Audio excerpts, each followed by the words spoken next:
नमस्कार, प्रणाम, हर हर महादेव, जय शिव काशी। बहुत सुंदर प्रश्न आया कि मैम हम जब भी किसी ज्योतिष के पास जाते हैं तो ज्योतिष हमें उपाय बताते हैं।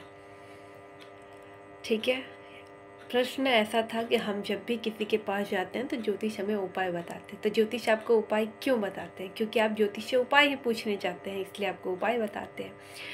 वो जो उपाय देते हैं वो इसलिए कारगर होता है, बहुत बार जो अच्छे एस्ट्रोलॉजर होते हैं, क्योंकि वो आप एक कर्म कर रहे हैं और आपको पता है जब तक हम कर्म नहीं करेंगे तब तक हमें फल नहीं मिलेगा। चाहे भगवान श्री कृष्ण थे, भगवान राम थे, हर भगवान को भी कर्म करना पड़ा और इंसान को भी। अब हम समझते हैं कि भगवान तो भगवान थे, तो जब लक्ष्मण जी को वान लगा तो भगवान उसे माया से क्यों नहीं ठीक कर दिए? क्यों प्रोसेस किए कि हनुमान जी जड़ी बूटी संजीवनी लेने जाएंगे, फिर लेकर आएंगे, तब उनको पिलाया जाएगा, तब वो ठीक होंगे।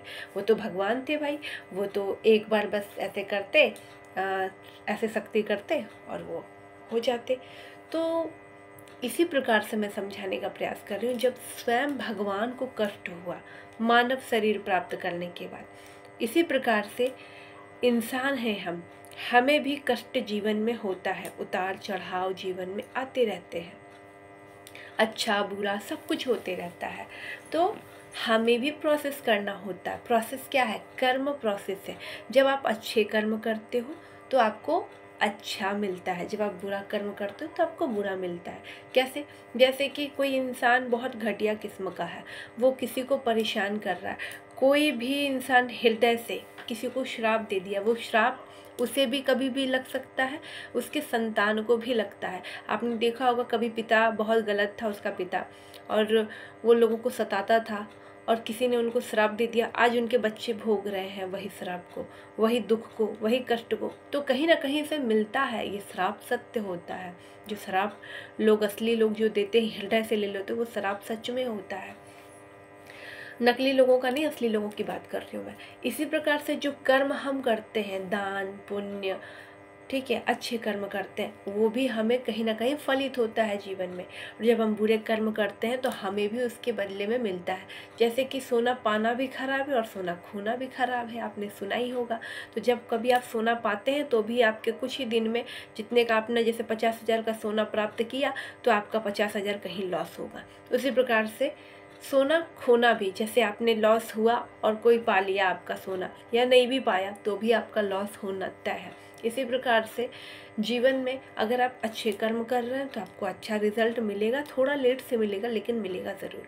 लेकिन अगर आप बुरा कर रहे हैं तो बुरा भी रिजल्ट मिलेगा। कब? जब आपके अंतिम क्षण आएंगे, तब जब आप बिस्तर पे पड़ जाओगे तब। कभी कभी लोगों को वक्त से पहले भी मिल जाता है लड्डू खाने को।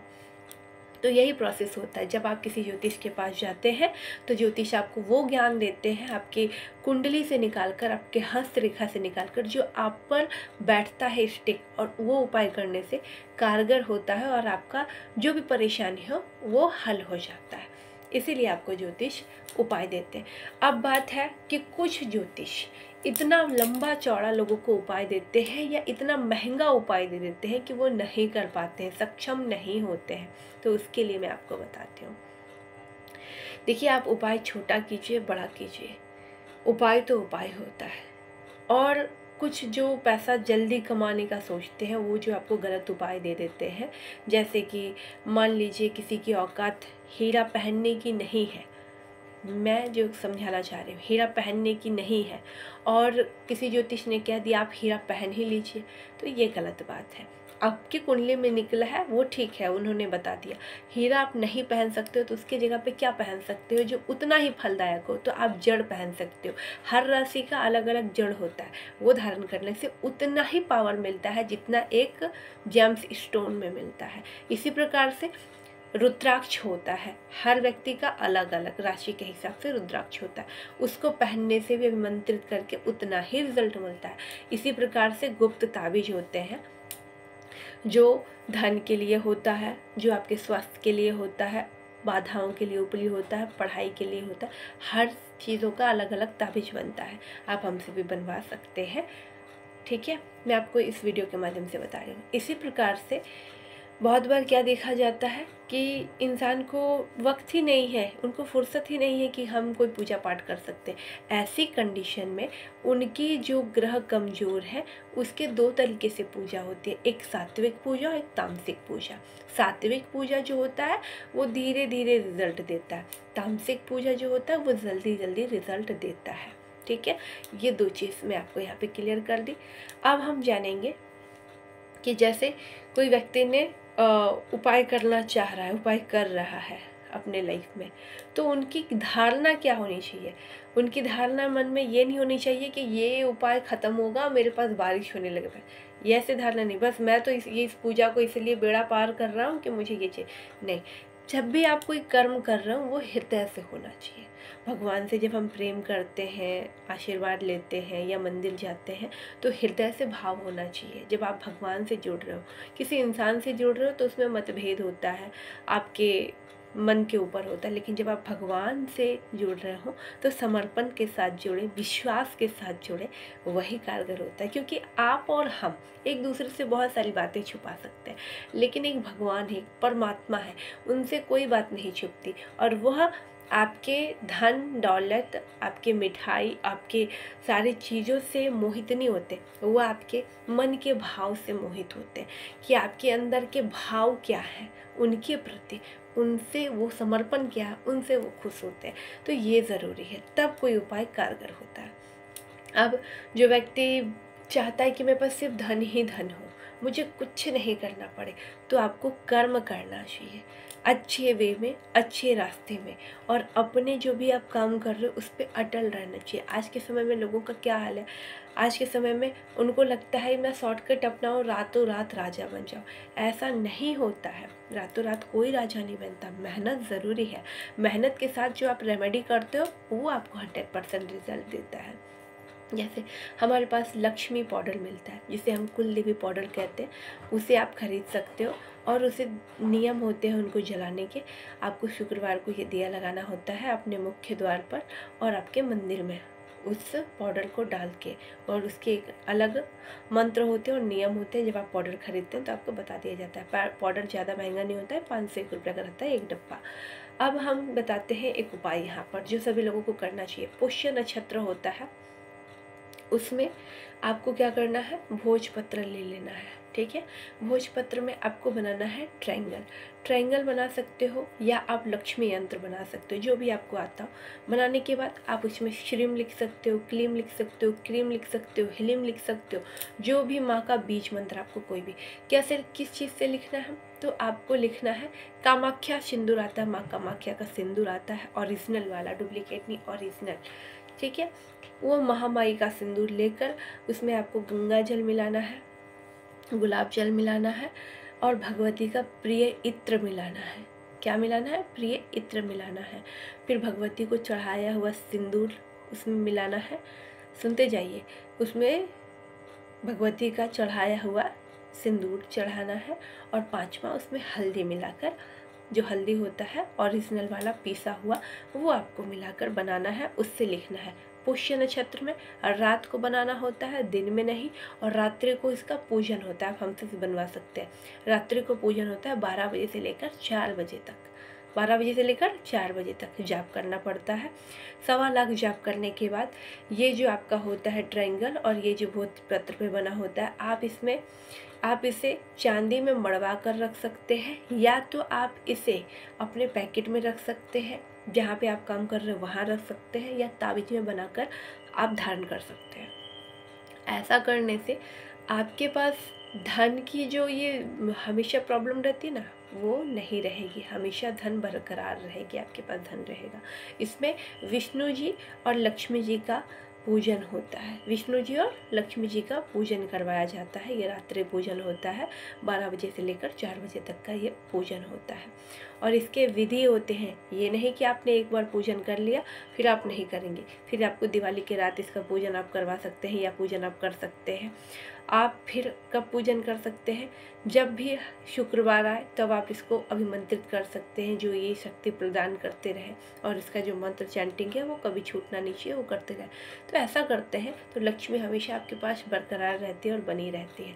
अपने मुख्य द्वार को जितना साफ सफाई और जितना शुद्ध रखेंगे उतना ही आपके जीवन में बरकत बनी रहेगी। माँ लक्ष्मी की कृपा प्राप्त करनी है तो आप माँ लक्ष्मी को प्रसन्न कीजिए, या अगर आपको ज़्यादा धन चाहिए तो योगिनी को प्रसन्न कीजिए। योगिनी ही धन जल्दी देती है। जय माता दी, हर हर महादेव। अगर मुझसे कोई चीज़ आपको उपलब्ध चाहिए तो आप हमसे मंगवा सकते हैं। मेरा नंबर है 9198143576। मैं ज्योतिषाचार्य और तांत्रिक शादी का आपको हमेशा सही ज्ञान देती हूँ, सही मार्गदर्शन देती हूँ। आप दुनिया में इतने जगह वीडियो ढूंढेंगे आपको नहीं मिलेगा, लेकिन जो मैं आपको बता रही हूँ, जो मैं विधि बताऊँगी उससे आपको 100% रिजल्ट मिलेगा। जो व्यक्ति अपने जीवन में नहीं कुछ करना चाहता, जैसे कोई उपाय नहीं करना चाहता, तो वो एक बार जो मैंने बताया उसे सिद्ध करके उन सब चीज़ों को अपने पास रख ले और उसके बाद वो अपने जीवन में बदलाव देखे कि कितना भाग्योदय होता है और कैसे भाग्य बदलता है। तो सही दिशा में जब आप सही काम करेंगे तभी जाकर आपको रिजल्ट मिलेगा। और मैं आपको बता दूँ कि देखिए, कुछ लोग सिर्फ जेम स्टोन बेचने वाले दुकानदार होते हैं, वो कोई ज्योतिष नहीं होते, ना कोई पंडित होते हैं। तो इस वजह से ऐसे धोखाधड़ी से बिल्कुल आप लोग बचिएगा, क्योंकि वो हर बार आपको झूठ बोलकर बड़े बड़े जेम्स तो दिला देते हैं, लेकिन ना वो ज्योतिष होते हैं ना पंडित होते हैं। वो वेश में रहते हैं और आपको चूना लगा देते हैं। फिर आप लोग कहते हैं, जब भी मेरे पास आते हैं, कि हम जहाँ पे दिखाए थे वो दुकानदार ने ऐसा बोला और ऐसा दे दिया, आज कुछ काम नहीं करता। यही कारण होता है, क्योंकि आपके कुंडली में जो ग्रह होते हैं आपको उस पर काम करना चाहिए। जो आपके ऊपर रेमेडी होती है उस पर काम करना चाहिए, तभी आपका प्रॉब्लम सॉल्व होगा। जैसे कि हर इंसान का दो पहलू होता है, अच्छा और बुरा। आपको दोनों पता होना चाहिए। आज के ज्योतिष क्या है, सिर्फ अच्छा अच्छा बताएंगे, बुरा नहीं बताएंगे। आप कभी नहीं सुधर सकते हो, क्योंकि आपको बुरा पता ही नहीं है आपका बुराई आपकी है क्या, क्योंकि आपको अंदर से मालूम है, लेकिन सामने वाला आपको नहीं बताया। आप बदलाव नहीं ला सकते अपने अंदर, और जब आप बदलाव नहीं लाएंगे तो आपका जीवन भाग्योदय हो ही नहीं सकता। जब आप दोनों काम करेंगे तभी जाकर आपका भाग्योदय हो सकता है और आपका भाग्य बदल सकता है, क्योंकि हर इंसान का भाग्योदय का समय भी निर्धारित होता है। तो उस समय अगर आप भाग्योदय करते हैं तभी जाकर आप अपने लक्ष्य को प्राप्त करते हैं। अगर समय निकल गया तो फिर आप अपना सर पटकते रहिए, कोई फ़ायदा नहीं है। जीवन कभी भी भगवान के भरोसे बैठकर नहीं चलता। जीवन कभी भी भगवान के भरोसे बैठकर नहीं चलता, क्योंकि भगवान स्वयं कहते हैं कि ये जो शरीर मानव का मिला है बेटा, इसमें कर्म करो, काम करो।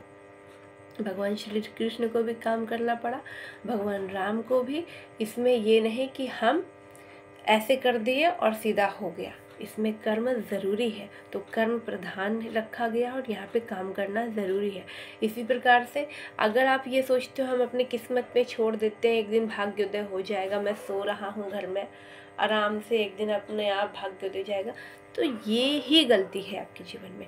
भगवान क्या कह रहे हैं कि आप अपना हाथ पैर दिए हैं ना, भगवान आपको सही सलामत दिए हैं ना, तो अपना हाथ पैर का सही यूज करो, सही ज्ञानी के पास मिलो जुलो, और जो आपके लिए उचित चीज़ है उसे करो। जैसे संजीवनी बूटी किस लिए बनाया गया था, कि संजीवनी बूटी को अगर सही समय पर नहीं पिलाया जाता लक्ष्मण जी को, तो क्या वो बचते? नहीं बचते। तो एक सब चीज़ का नियम होता है कि कितना दिन तक कितना दवाई काम करेगा, कितना खुराक में काम करेगा, सब चीज़ का होता है ना।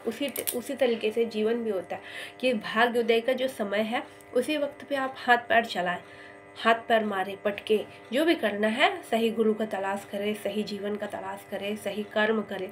बाद में जब बीत जाती है, आप बीती हो जाती है, तब आप कितने भी हाथ पैर पटकते हैं, आपका भाग्योदय नहीं हो सकता। क्यों? क्योंकि एक सीमा होती है। भगवान ने